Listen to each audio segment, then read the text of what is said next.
Afternoon, dear students. Today we will discuss about urinary system in man and from second year biology chapter number 15 homeostasis. Urinary system of man, यहाँ पे हम सबसे पहले तो देखेंगे urinary system होता क्या। आपकी बॉडी के अंदर यूरिन फॉर्मेशन होती है, वो किस तरह होती है हम यहाँ पे ये डिस्कस करेंगे। मतलब कौन सा सिस्टम होता है जिसके थ्रू आपका यूरिन जो है वो लीव करता है बॉडी को, क्या सिस्टम होता है। आपकी किडनीज, जो कि 2 पेयर ऑफ किडनीज आपकी बॉडी के अंदर मौजूद है वो, और साथ में उसके जो एसोसिएटेड स्ट्रक्चर्स होते हैं जिसमें यूरिटर्स, ब्लैडर, यूरिथ्रा, ये सारे मिलकर आपका एक यूरिनरी सिस्टम बनाते हैं। Kidneys and their associative structures form urinary system. यहाँ पे सबसे पहले हम किडनीज की लोकेशन की बात करेंगे। आपके डोर्सल एब्डोमिनल वॉल के अगेंस्ट ये प्रेजेंट होते हैं, और आपकी जो राइट किडनी होती है, यानी जो दाएं किडनी होती है, दायां गुर्दा जो होता है, ये बाएं गुर्दे की निस्बत थोड़ा सा नीचे होता है, क्योंकि दाएं गुर्दे के ऊपर लिवर प्रेजेंट होता है, जिगर होता है, जिसकी वजह से वो थोड़ा सा नीचे की तरफ होता है। और यहाँ पे आपके पास वेट ऑफ किडनीज की बात करें तो आपके पास आपकी बॉडी का जितना भी वेट होता है, फॉर एग्जाम्पल 100 kg है तो 2 kg के बीच में किडनीज प्रेजेंट हो गए, यानी कि 2% ऑफ टोटल बॉडी वेट आपके पास ये होता है। किसी भी ऑर्गेनिज्म का जितना भी वेट होता है उसका 2% जो है वो किडनीज का होता है। और ब्लड सप्लाई होते तो सिर्फ 2% है, लेकिन जो आपकी बॉडी की 20% ब्लड सप्लाई होती है एट ईच कार्डियक बीट, हर धड़कन पे जितना भी खून सप्लाई किया जाता है उसमें से 20% ब्लड सप्लाई आपके गुर्दों को जाती है। सो ये आपके पास receive 20% of total blood supply. आपके जो गुर्दे होते हैं, यहाँ पे आप एक स्ट्रक्चर देख सकते हैं इसका। सबसे बाहर आपके पास एक थिन लेयर ऑफ फैट्स होती है, थिन लेयर ऑफ फैट्स, जिसको हम नाम देते हैं रिनल कैप्सूल का। ये आपके पास एक थिन लेयर ऑफ फैट्स होती है, लिपिड्स होते हैं जो कि इसको प्रोटेक्ट करके रखते होते हैं। आपने अगर कभी किसी जानवर को ज़िबा किया तो वहाँ पे यकीनन आपको नजर आते हैं वाइट से कलर की एक बारीक लेयर होती है जो कि फैट्स की बनी होती है। उसके बाद आपके पास बाहर से किडनी बहुत डार्क कलर की दिखती होती है, that is known as renal cortex. Cortex वैसे भी हम एक्सटर्नल चीज के लिए यूज करते हैं, ये होता है रिनल कॉर्टेक्स। और अंदर अगर हम किडनी को काटे दरमियान में से तो आपको दरमियान वाला हिस्सा थोड़ा सा लाइटर नजर आता है, हल्का सा पेल सा कलर होता है, दैट इज रिनल मेड्यूला।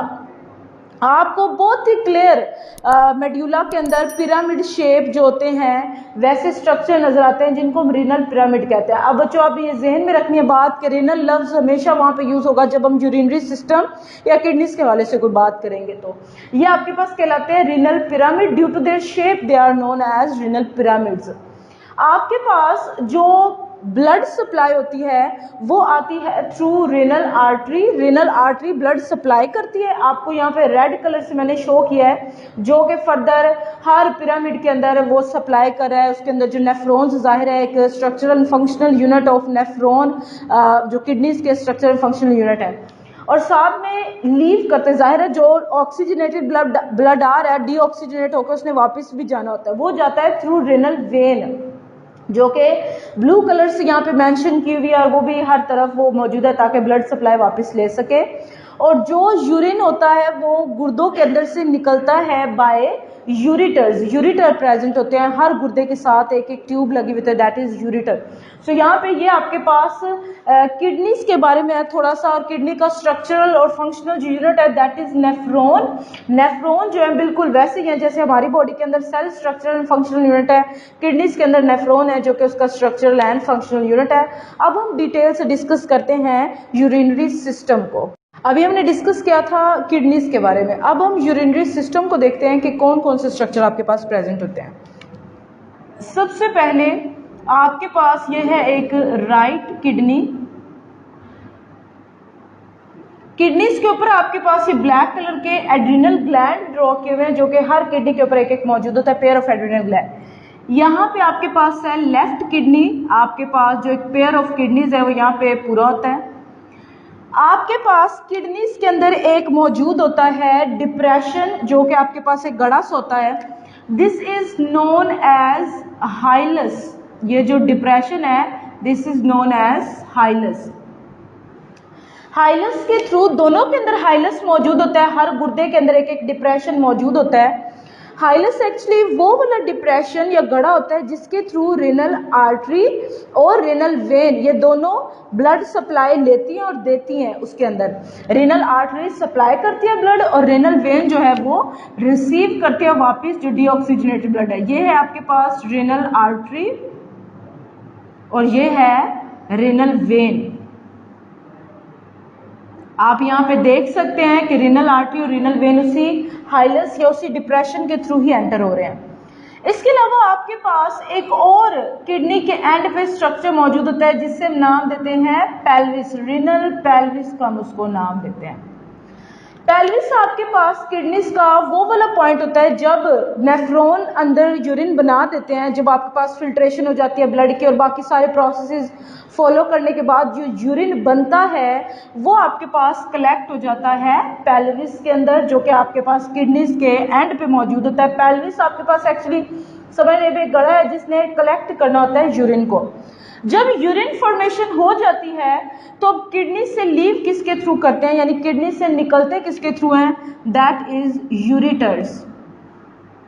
ये आपके पास राइट यूरिटर है एंड ये आपके पास लेफ्ट यूरिटर है। यूरिटर्स आपके पास ट्यूब लाइक स्ट्रक्चर होते हैं जो हर किडनी के अंदर से एक एक यूरिटर निकलता है जिसके अंदर से यूरिन लीव करता है किडनी को और एंटर होना होता है उसने ब्लैडर के अंदर। हर यूरिटर के एंड पे लगा होता है यूरिट्रल ऑर्फिस। ऑर्फिस एक्चुअली सोराख को कहते हैं। यूरिट्रल ऑर्फिस के थ्रू अब जो यूरिटर्स होते हैं ये अपना यूरिन लीव करते हैं इनटू यूरिनरी ब्लैडर।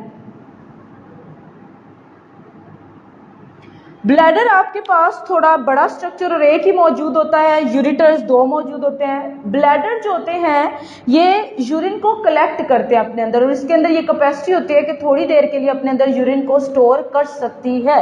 सो यही वजह होती है कि वाटर बार बार कंज्यूम करें तो बार बार यूरिनेशन नहीं होती क्योंकि यूरिनरी ब्लैडर उसको थोड़ी देर के लिए स्टोर करके रखता है।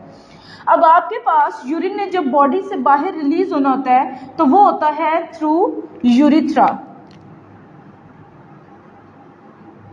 यूरिथ्रा आपके पास ये भी एक ट्यूब लाइक स्ट्रक्चर होता है जिसके थ्रू यूरिनरी ब्लैडर से निकलेगा urine outside the body by urethral orifice. ऊपर आपके पास यूरिट्रल ऑर्फिस है, यूरिटर से जब ब्लैडर के अंदर आते हैं, नीचे है यूरिथ्रल ऑर्फिस जब यूरिथ्रा से यूरिन लीव करेगा आउटसाइड द बॉडी। फीमेल्स के अंदर नियर वेजाइना लीव करता है, मतलब ओपनिंग होती है जिसके थ्रू रिलीज किया जाता है and in male through penis ये रिलीज किया जाता है यूरिन आउटसाइड द बॉडी। आपके पास यूरिनरी ब्लैडर और यूरिथ्रा के दरमियान में एक मसल प्रेजेंट होते हैं जिसको हम नाम देते हैं स्फिंक्टर मसल्स का। स्फिंक्टर मसल्स का काम होता है टू कंट्रोल यूरिन प्रेशर। आपके पास बच्चों के अंदर स्फिंक्टर मसल्स इतने ज़्यादा डेवलप्ड नहीं होते, स्ट्रॉन्ग नहीं होते, जिसकी वजह से उनका यूरिन पे कंट्रोल नहीं होता। सो यहाँ पे जो एडल्ट्स होते हैं उनके अंदर स्फिंक्टर मसल प्रॉपर डेवलप्ड होते हैं, स्ट्रॉन्ग होते हैं, इसीलिए उनका यूरिन के ऊपर कंट्रोल होता है। सो यहाँ पे स्फिंक्टर मसल्स जो हैं ये यूरिनरी ब्लैडर के और यूरिथ्रा के दरमियान में प्रेजेंट है जो कि यूरिन को कंट्रोल करते हैं इनसाइड द यूरिनरी ब्लैडर। और ये आपके पास है यूरिनरी सिस्टम जिसमें आपके पास a pair of kidneys, a pair of ureters, एक ब्लैडर, एक यूरिथ्रा और यूरिथ्रल ऑर्फिस के थ्रू ये लीव करता है बॉडी को। And this is all about our today's lecture. Thank you.